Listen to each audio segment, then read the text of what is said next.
Bonjour à tous et bienvenue. C'est le Carl Actu numéro 99, votre rendez-vous live au cœur du territoire. La ville du Gosier et le territoire de la Carle se positionnent désormais comme étant une terre d'accueil pour les grands événements sportifs. Nous avons pu le constater lors des championnats des îles de cyclisme sur route qui s'est déroulé le 18 mai dernier. Ces territoires se positionnent aussi en qualité de terre sportif au vu du nombre de sportifs originaires du territoire qui sont de plus en plus nombreux. Aujourd'hui, nous accueillons l'un d'entre eux. Il s'agit de Larry Lutin, originaire du Gosier, qui a remporté au sprint la 3e étape du Grand Prix Boris Carène 2023. Bonjour Larry Lutin, ça va? Bonjour, oui, ça va. Tu vas bien? Oui. Alors, dis-moi, que représente pour toi cette victoire au Grand Prix Boris Carène? Je dirais que c'est la concrétisation d'une longue préparation qui s'est basée depuis l'année dernière avec mon coach Eric Cheba plus particulièrement. Donc, c'est un travail de longue haleine, c'est pas juste une préparation de quelques mois. Et après, j'ai pris un peu de retard sur ma préparation cette année par rapport à un certain nombre de problèmes tels que la maladie. Donc là, ça revient petit à petit et c'est pour concrétiser tout le travail. Donc, on peut dire que tu as remporté cette victoire en pleine convalescence. Oui et non, là c'est le début, je commence à aller beaucoup mieux, donc ça commence à venir. C'est le début, c'est pas encore la grande forme, donc j'espère atteindre un meilleur niveau dans les semaines à venir et les mois à venir, surtout pour les grandes échéances, et ça commence à venir. Très bien. Justement, parlant de la préparation à ce type de compétition, quel est ton entraînement, ta routine d'entraînement? Ben, bon, avec le travail, il faut savoir s'acclimater et varier les entraînements parce que bon, je suis pas professionnel, du coup, il faut allier travail et compétition et entraînement, vie de famille. Donc, c'est assez compliqué dans la vie de tous les jours, mais bon, c'est le mental qui prime. Le mental qui prime. Mais qu'est-ce que tu fais? Tu fais dans un vélodrome? Où est-ce que tu pratiques tes entraînements? Non, les entraînements, c'est à 90% sur la route. C'est très rare que je sois en séance à la maison sur home trainer, c'est plus sur la route. Donc voilà, c'est comme ça que ça se déroule. Donc tu t'entraînes sur la route du Gosier principalement? Je suis obligé d'y passer vu que j'y vis, mais c'est principalement, mes entraînements sont principalement sur les grands fonds et sur la basse également de temps en temps, c'est surtout sur les grands fonds. Tu peux faire combien de kilomètres lors des entraînements? Ça dépend du travail parce que bon, quand j'ai ma matinée, je peux aller jusqu'à 150, 160 km. Mais bon, on parle plus en termes d'heures, c'est surtout 5 heures, 6 heures de vélo, d'entraînement. Et quand je travaille le matin, c'est plus court l'après-midi. Tu fais 5 heures d'entraînement de vélo enchaîné, sans pause? Oui, oui. Enfin, pause dans une boutique pour juste me ravitailler, mais sinon je repars tout de suite. C'est une pause de 10 à 15 minutes et on repart au combat. Mais bon, c'est pas que moi, tous les cours, ils font la même chose. On est habitué, il faut faire le job, donc on est obligé de faire tous ces entraînements-là pour rivaliser avec les meilleurs. Ah oui, mais à ce niveau-là, on peut plus parler de job, mais de passion. Oui, c'est clair. Le cyclisme, pour le pratiquer, il faut être un vrai passionné. Ah oui. Parce que dans les moments les plus difficiles, il faut avoir le mental et c'est la passion qui prime, qui permet d'avoir ce mental. Et justement, pour maintenir ton physique, est-ce que tu suis une alimentation particulière? C'est clair, il faut avoir un régime particulier.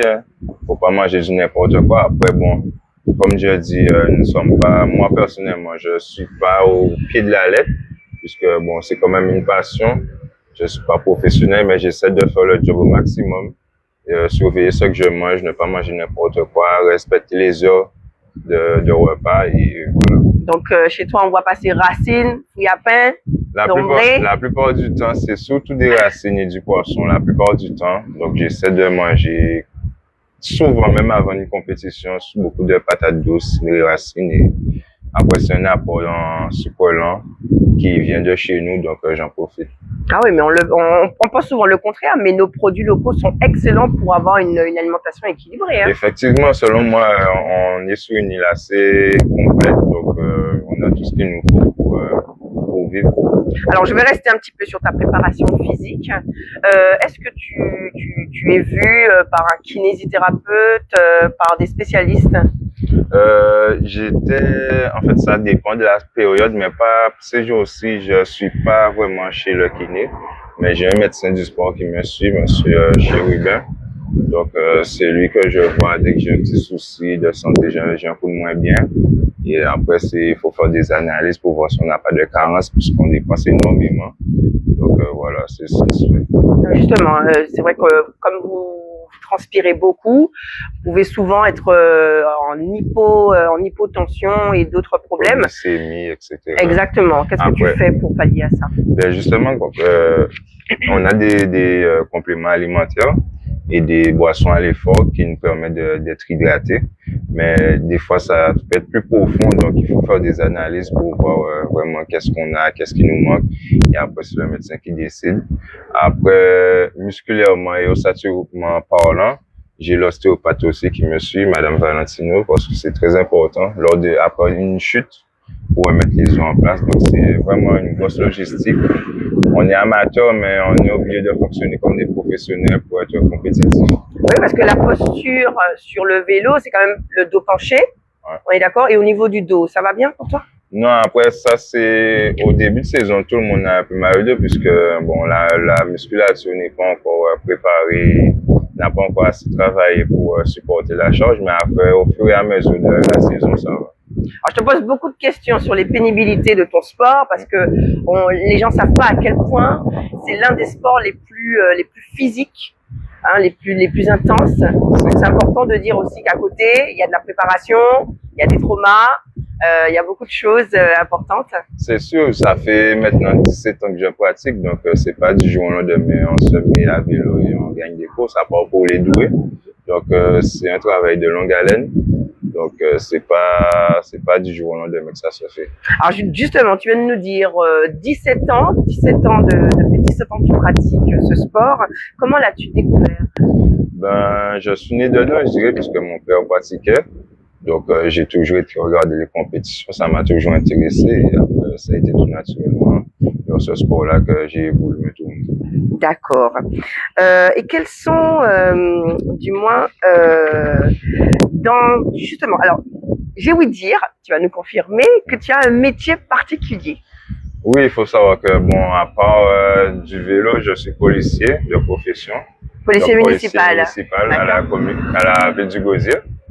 Donc, ça date de 2019. Avant, j'étais SVP à la commune de Pointe-à-Pitre. Donc, j'ai réussi mon concours et j'ai intégré la collectivité du Gosier par la suite. Encore une victoire, félicitations. Merci. Justement, dans ton métier, que t'apportent tes capacités de cycliste? Ben, je dirais que c'est plus le contraire puisque j'ai été cycliste avant. Donc, le cyclisme apporte beaucoup de rigueur. Donc, je pense que c'est ce que j'applique dans mon travail et ça me permet, c'est un peu compatible, je dirais. Donc, c'est tout naturellement que je suis policier. Donc, je n'ai pas beaucoup d'efforts à faire. Donc, il faut être rigoureux pour être cycliste. Donc, ça va. Ça va, c'est compatible. Exactement. Alors, justement, tu es policier municipal pour la ville du Gosier. Que penses-tu du fait que la ville se développe en matière d'équipement sportif, notamment le projet du gymnase Rudy Gobert qui n'est pas loin de s'ériger. Que penses-tu de cette évolution? Je pense que c'est une bonne chose puisque il y a beaucoup de jeunes qui sont en errance, je dirais. Beaucoup de délinquance en Guadeloupe et je pense que c'est par le sport qu'on peut y pallier, donc c'est une très bonne chose. Après, bon, il y a plusieurs autres sports qu'il faut développer au Gosier. Il n'y a pas que le basket ou bien les sports dans la salle, tels que le cyclisme, d'autres sports qui demandent à être développés. Donc, c'est un premier pas, donc il faut continuer dans ce sens. Voilà, donc il faut continuer. Très bien. Alors, quelle est la prochaine compétition que tu vises? La prochaine grande compétition où je souhaite briller, ce serait peut-être le Tour de Mariana. Après, qui est prévu début juillet, début du mois de juillet. Là, ce week-end, nous allons pour le Grand Prix de l'USL. Donc, c'est pas, je verrai ce que je fais, mais moi, je viens dans l'optique pour aider mes coéquipiers au mieux. Après, il y a le Tour de Guyane qui m'intéresse. Je suis passé à côté il y a 2 ans. J'ai fini à la 2e place, donc j'ai une revanche à prendre. Et celui-là, il est prévu quand, le Tour de Guyane? Juste après le Tour de Guadeloupe. D'accord, très bien. Fin du mois d'août. Ah ben écoute, on te souhaite que des victoires. Ramène la coupe à la maison. On t'attend pour te célébrer. Merci beaucoup. Merci beaucoup, Larry Lutin. Merci beaucoup. Merci. Au revoir. Passons à la une du jour, qui est consacrée au programme de la commémoration de l'esclavage organisé par la CARL et la ville du Gosier le week-end dernier. La communauté d'agglomération La Riviera a marqué de manière exceptionnelle la commémoration de l'esclavage le 27 mai 2023.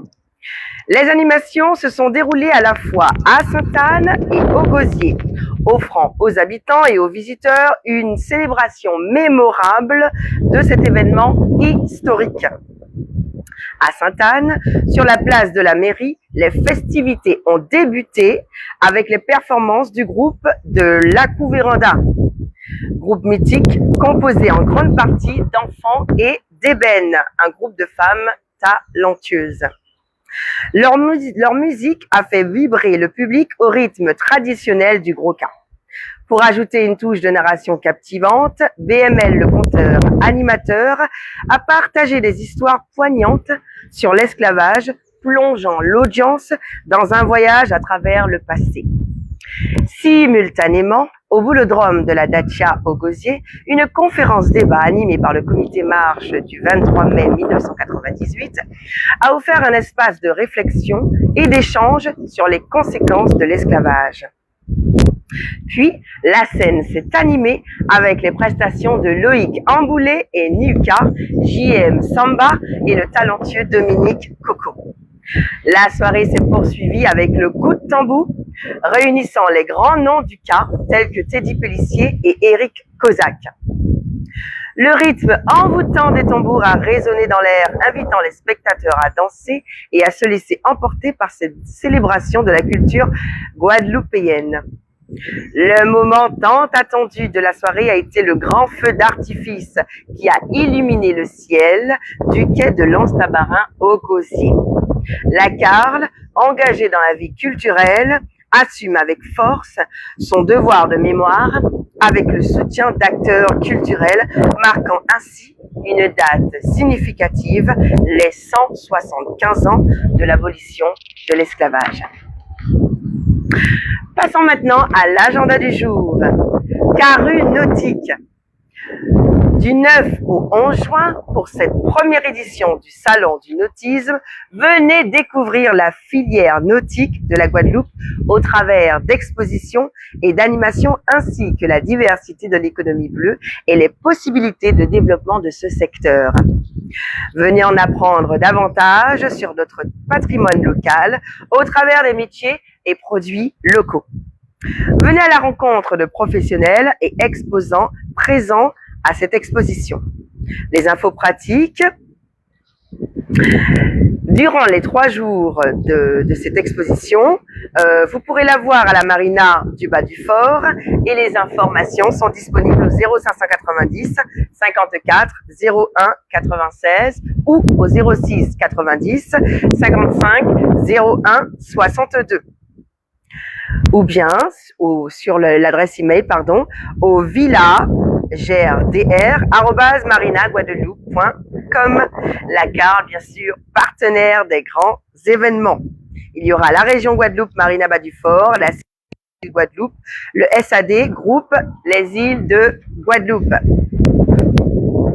Enfin, la déchetterie mobile s'installe au Gosier ce samedi 3 juin 2023 de 7h à 13h au parking du Palais des Sports du Gosier. Venez déposer vos déchets dans les catégories suivantes. Le mobilier, les déchets d'équipements électriques et électroniques, la ferraille, les encombrants, les déchets verts, les piles et les lampes, également les huiles alimentaires. Profitez également des animations prévues sur place. Ateliers de réparation de petits appareils ménagers, sensibilisation au compostage et aux différentes filières de tri. La ville du Gosier est fière de collaborer avec Sinoval pour cette journée dédiée à la préservation de l'environnement. Le bus France Service est là pour vous servir. Venez, si vous souhaitez de l'aide dans vos démarches administratives, les agents France Service vous accueillent et vous accompagnent dans vos démarches au quotidien. Le bus sera ici au Gosier le mercredi 31 mai 2023. C'est aujourd'hui à Grandbois, à côté du local associatif. Il sera prévu également le mercredi prochain, 10 mai, à Beaumanoir, à côté du local associatif. C'est tout pour le Carlactu numéro 99. Nous vous remercions pour votre fidélité et nous vous disons à bientôt sur le territoire du Levantin. Au revoir.